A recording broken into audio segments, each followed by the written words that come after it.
Notre invitée du jour se nomme Hawa Mariam Keita, jeune dame qui se distingue en tant que directrice exécutive du CIED Concordia. Elle tente à sa façon d'influencer et d'émanciper les jeunes. Bienvenue Hawa à Voix d'Impact. Merci, Chawa. Est-ce que ça va bien aujourd'hui? Ça va très bien, il fait beau. Alors, j'ai essayé de vous présenter très brièvement. Est-ce que vous pouvez nous en dire plus sur vous? Moi, mon nom, c'est Hawa, Hawa Mariam Keita. Je suis d'origine sénégalaise et je viens aussi de France. Ça fait bientôt 7 ans que je suis au Canada. Mon background, j'ai étudié en finance, business. J'ai travaillé euh, dans le domaine pendant 2 années. Et puis ensuite, je me suis dit pourquoi pas aller vers ce qui me passionne. Depuis 1 an maintenant, je travaille à Site Concordia en tant que directrice exécutive. Vraiment, moi, ce qui me passionne, c'est l'émancipation des jeunes et puis aussi le développement durable et particulièrement sur le continent africain. Attends de vous dire tout de suite que dès que moi j'ai vu votre nom, je pensais que c'était Ivoirienne. Ah bon? Oui, et puis l'accent, ça paraît pas du tout. Mais c'est vrai que vous avez fait à la France. Mais moi, quand j'ai vu votre nom, je doutais, est-ce qu'elle est malienne? Est-ce qu'elle est... Bon, là, vous êtes sénégalaise d'origine. Euh, Comment est-ce que on devient, à votre âge, directrice exécutive? Bonne question. Je ne pense pas qu'il y ait une recette en soi, mais c'est aussi avant tout être en contact avec les organisations qui, sont prêtes à donner du leadership aux jeunes et font confiance aux jeunes. Donc, en fait, avec SIG Concordia, je ne suis pas la première directrice exécutive à avoir en fait cet âge-là. Donc, en fait, c'est quelque chose d'assez courant. Parce que vraiment, notre mission et notre vision, c'est d'investir sur la jeunesse avant tout. Mais ce que je peux dire avec ça, c'est qu'avant d'avoir été directrice exécutive avec SID, je me suis vraiment beaucoup impliquée pour la communauté et puis aussi avec pas mal d'activités extracurriculaires et aussi dès le début de l'université, j'ai commencé à me dire ok, il faut que je m'intéresse en fait à avoir de l'expérience professionnelle, donc à avoir des stages dès ma 2e année d'école par exemple voilà. Alors, ça prend de l'implication de part et d'autre d'abord dans des organismes avant d'arriver directrice de CIED Concordia. Oui, donc en fait, il faut vraiment essayer de bâtir une certaine expérience avant tout. Et donc, le truc, c'est que quand on est jeune, c'est assez difficile parce qu'on n'a pas forcément toutes les opportunités que quelqu'un qui a déjà de l'expérience. C'est aussi le paradoxe. Mais c'est aussi de savoir trouver les différentes opportunités sur lesquelles tu peux sauter afin de te bâtir en fait un certain niveau. Donc, par exemple, avec l'université, la raison pour laquelle j'ai voulu aller à Concordia, c'est parce que je me suis dit, OK, il faut que j'aille en fait avec le programme coop, ce qui me permettait d'avoir un stage après chaque semestre, par exemple. Aussi dès que je voyais en fait, par exemple, différentes organisations qui recrutaient, qui essayaient de... Donc là aussi, je m'impliquais, je me disais, OK, ben, pourquoi pas me lancer là-dedans? Et donc, c'est comme ça qu'en fait, on arrive à avoir une certaine, maturité et puis qu'on arrive en fait à développer des compétences concrètes. Et aussi, bon, je pense que c'est un mot buzz, mais le réseautage, c'est de savoir en fait, dès le départ, commencer à être en contact avec les gens qui, on sait, pourraient certainement nous aider pour le futur. Donc, voilà. Mais en parlant de réseautage, euh, vous avez dit c'est un mot buzz, hein, il y a plein, on entend réseautage, aujourd'hui, on dirait un mot à la mode. Ouais. Voilà. Donc, vous donnez quoi comme conseil aux jeunes? Parce qu'il ne faut pas se lancer dans un réseautage pour réseauter. Je pense que d'abord, il faut avoir un but, ou en tout cas. Exactement, comme vous dites, c'est avoir en fait un but. Avoir un but. Donc, je dis pas que derrière chaque personne, on se dit, ouais, cette personne-là, je vais utiliser ça, cette personne-là pour ça. Non. Mais c'est de se dire, en fait, pourquoi est-ce que je veux entrer en contact avec cette personne-là? Et aussi ne pas se dire, OK, maintenant on est amis sur LinkedIn, ça passe, on est maintenant dans le même réseau. Non, c'est pas ça. C'est pas juste aussi se limiter aux, euh, au réseau, au cocktail de networking, c'est aussi savoir maintenir en fait des relations avec les gens, ne pas hésiter en fait aussi à demander conseil, à avoir aussi demandé oh j'ai besoin de mentorat par exemple de votre part, ou bien j'aimerais apprendre d'un certain domaine de votre part. Et donc ça, ce sont des choses que je n'hésitais pas à avoir. Et puis aussi un autre élément, c'est qu'on a tendance à penser que le réseautage, c'est seulement avec les gens qui ont, on va dire, plus de maturité, qui ont plus d'expérience que nous. C'est pas juste ça, c'est aussi les gens qui sont, en fait, par exemple, étant étudiante, j'essaie vraiment comme de connaître davantage les gens qui étaient autour de moi. C'est facile en tant qu'étudiant d'aller réseauter dans un milieu qu'on ne connaît pas, puis avec des gens qui vont peut-être nous admettre ou non. Non, ben, c'est vrai que c'est assez intimidant, mais aussi, il faut savoir que quelque chose que l'on m'a dit très tôt, c'est que en général, on aime aussi donner.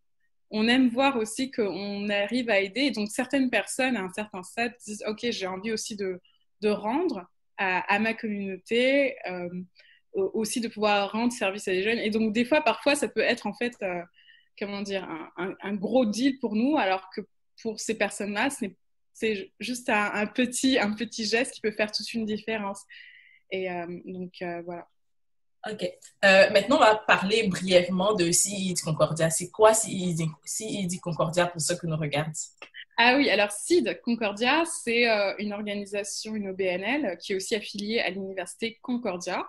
Donc, en fait, elle a été fondée par deux étudiants, Peter Shifke et puis Awel, qui est en fait, qui était un étudiant ougandais. Et ça a été fondé juste après la guerre civile en Ouganda. Et donc, en fait, ce qu'ils ont voulu mettre en place, c'est de pouvoir supporter la communauté là-bas. Et donc, jusqu'à présent, en fait, on est encore présent là-bas, en Ouganda, précisément au nord du pays. Et ce que l'on fait, bon, on a eu plusieurs phases, mais actuellement, ce que l'on fait sont des projets de développement pour les jeunes. Et donc, on a plusieurs projets, par exemple, en entrepreneuriat, en environnement, en médias. Et donc, en fait, le but, c'est de permettre aux jeunes de développer certaines compétences qu'ils pourront ensuite utiliser pour aider à développer leur communauté. Et Euh, ouais. Quelle est votre vision du développement international? Parce que là, on parle de développement entre les jeunes de CID Concordia ici au Canada et d'autres jeunes en Ouganda, dans le nord de l'Ouganda. Votre vision Exact. personnelle à vous? Oui. Alors, je dirais premièrement, c'est un échange, collaboration. C'est pas se dire que oui, j'ai toutes les ressources et puis je vais tout donner. Non, c'est essayer de se dire, OK, quel est notre niveau d'entente? Quelles sont en fait comment dire, la vision que nous avons en commun pour arriver à un but commun. C'est aussi parce que je sais qu'il y a eu pas mal de critiques par rapport, par exemple, au bénévolat à l'international et que l'impact peut Moi, être y compris, limité. je critique beaucoup. Oui, et ça, et justement, je pense pas que c'est le développement international le problème, mais je pense que c'est surtout l'approche que l'on utilise avec en se disant que les communautés qui doivent aider ont besoin de nous et tout ça. C'est pas forcément le cas. C'est tout simplement de pouvoir supporter avec des outils qui ne sont pas forcément présents là-bas ou qui sont, on va dire, comment dire, une denrée rare. Donc, bon, c'est certes ressources financières, mais aussi en termes de capacité. Je pense que, comment dire, les compétences, il y a beaucoup d'échanges qui doivent avoir lieu. C'est pas juste, en fait, je connais les personnes qui sont, comment dire, dans leur comment dire, communauté, sont ceux qui connaissent le mieux leur communauté. Mais le fait de savoir, de connaître, en fait, différents outils, différentes approches, ne fait qu'enrichir la manière. Et puis aussi, un autre élément, c'est du partenariat à long terme. Ce n'est pas juste, voilà, je vais aller dans un village pendant 2 semaines, construire une école, j'ai fait un bon truc et puis je m'en vais. Non. Et, On s'entend que moi, ce que je vois un peu, puis que je critique au niveau du développement international, c'est que on est dans un pays majoritairement, en Occident, majoritairement blanc, puis on se lève, on décide d'aller aider les autres pays de l'autre côté, puis ils s'habituent à notre aide, puis à un moment donné, oups, on les laisse tomber. ouais, oui. Et justement, en fait, c'est aussi de savoir avoir en fait un but précis et avoir en fait aussi une sortie, on va dire, comment dire, se dire que, OK, là, dès le départ, ne pas se dire que c'est quelque chose pour de l'assistanat. C'est aussi donner en fait davantage de leadership aux personnes qui sont là-bas. et de savoir que, OK, ben là, c'est aussi votre responsabilité. On vous donne cette ressource-là pour un but précis et à la prochaine étape, il y aura, on va dire, euh, c'est pas forcément de l'aide, mais il y aura en fait une certaine sorte de plus de, comment dire, d'indépendance. Et c'est ça qu'il faut davantage encourager davantage l'indépendance. Parce qu'à un moment donné, si chacun dépend complètement de l'autre, c'est justement pas du tout durable. Et voilà. Puis là, vous arrivez à ma prochaine question. Vous travaillez en même temps sur l'émancipation des jeunes. Donc, j'imagine que vu que Concordia, c'est une université, là-bas, vous dealez aussi avec la jeunesse. Et Oui. comment est-ce que vous arrivez à émanciper une jeunesse dans un pays africain? Ici, je vais très bien compris. Là, parce que là, je vois que vous travaillez sur l'émancipation des jeunes. Vous vous Oui. impliquez beaucoup dans l'émancipation des jeunes. Comment Oui. est-ce qu'à travers Site Concordia, vous arrivez à mettre ça en place entre Concordia ici et l'Ouganda? Ok, alors très bien. Donc, il y a le premier élément, c'est le programme de stage que l'on a. Ok, donc où les étudiants canadiens vont travailler pour, on va dire, un court terme là-bas afin de participer au projet. Donc, le projet ne s'arrête pas quand ils ne sont pas là, mais au moins de participer à cela tout en étant avec des étudiants ougandais. Et donc, à travers cela, cette expérience-là, c'est là qu'ils arrivent en fait, on va dire, à créer un certain échange et puis à se développer chacun l'un avec l'autre. L'autre aspect, c'est que on est aussi en collaboration avec l'Université Concordia. Donc, ce que l'on fait, c'est qu'on a aussi un cours par rapport à cela et comment est-ce que les jeunes peuvent être émancipés et développer une communauté. Et l'autre aspect que l'on a, c'est aussi avoir en fait davantage d'événements, de networking pour qu'ensuite en fait les jeunes puissent être davantage inspirés et on va dire collaborer ensemble. Donc Vous voulez continuer? oui, non, c'est bon. Ouais. Alors, comment c'est perçu quand une jeune femme va s'adresser à la jeunesse ougandaise? Ah, ok. Alors là, bon, la plupart du temps, je me fais passer pour une stagiaire. Mais c'est pas forcément la façon dont on est perçu qui compte. Je pense que c'est à un moment donné, ça te demande une certaine transition. Quand c'est avec les gens qu'on va rencontrer une ou deux fois, je me dis bon, ok, je vais laisser ça à mon collègue parce que déjà c'est un homme, il est plus âgé, donc voilà, on va pas forcément changer le mindset des gens. Mais lorsque par exemple c'est avec les personnes avec qui on doit travailler à long terme, c'est aussi comment dire un moyen. On a assez de temps pour comment dire, casser les stéréotypes idées qu'on a déjà. Et oui, et je dois avouer vraiment, et jusqu'à présent, hein, c'est vraiment pas évident parce il faut se donner davantage. Il faut se donner davantage parce qu'à la moindre erreur, on va certainement blâmer ça. Ah, bah, c'est pour, elle est jeune. Ah, c'est une jeune fille. Donc, c'est pour ça qu'il faut pas se créer une carapace, mais essayer de travailler davantage et de doubler ses efforts afin de casser ces stéréotypes-là parce que C'est un stéréotype, vous l'avez dit, hein. C'est une... la réalité du terrain. Vous êtes jeune, vous êtes une femme, Ouais. vous allez leur donner des ordres, ou même pas des ordres, mais des directions. Donc, parfois, ça passe, puis parfois, bon, la compréhension. Voilà. Mais comme je disais aussi, c'est de se dire que comme je ne suis pas ougandaise, je ne vis pas en Ouganda, et donc c'est de donner en fait le plus de leadership possible en fait à la population qui est là-bas. Et donc notre comment dire chapitre qui se trouve en fait en Ouganda, on a SID Ouganda, donc avec tu vois un staff, directeur et tout ça, donc c'est eux-mêmes qui sont en directe collaboration avec la communauté. Donc il y a en fait comment dire, il y a ce pont qui permet de comment dire nuancer cela. Mais lorsque je vais aller vers la communauté directement et ah oui, alors toi tu fais quel stage alors? Je fais écoute, ou alors on ne regarde même pas quand on part, on part même parfois au stagiaire qui lui est un homme. Alors, le titre là, tu oublies quand tu. Exact. Donc après, je me dis bon, c'est pas grave. C'est ce qui importe le plus, c'est aussi quelles sont les directives qui sont prises après, au final. Et les actions. Pas forcément sur le coup, parce que bon, après, c'est une question d'ego, je pense. Mais lorsque c'est le moment de prendre des actions et des directives, on sait qui, à la fin, prend des décisions. Et c'est ça qui joue. Donc, voilà. OK. Alors, il y a quelque chose qui m'impressionne particulièrement. Il y a une autre corde à ton arc, le tableau en arrière de toi. Je m'attendais. Oh my God, c'est tellement beau. Merci. Alors, tu es aussi artiste et peintre. Oui. Et tu as fait ce tableau en 2019, je peux le dire. Ah oui. Alors, tu as l'habitude de peindre pour toi ou tu vends des tableaux aussi? Alors, les deux. Les OK. deux. Je vends des tableaux et je peins pour moi-même. Donc, chez Alors, ça moi. veut dire que tu fais des expositions? Alors oui, alors j'ai fait ma toute première exposition en 2019, l'année dernière.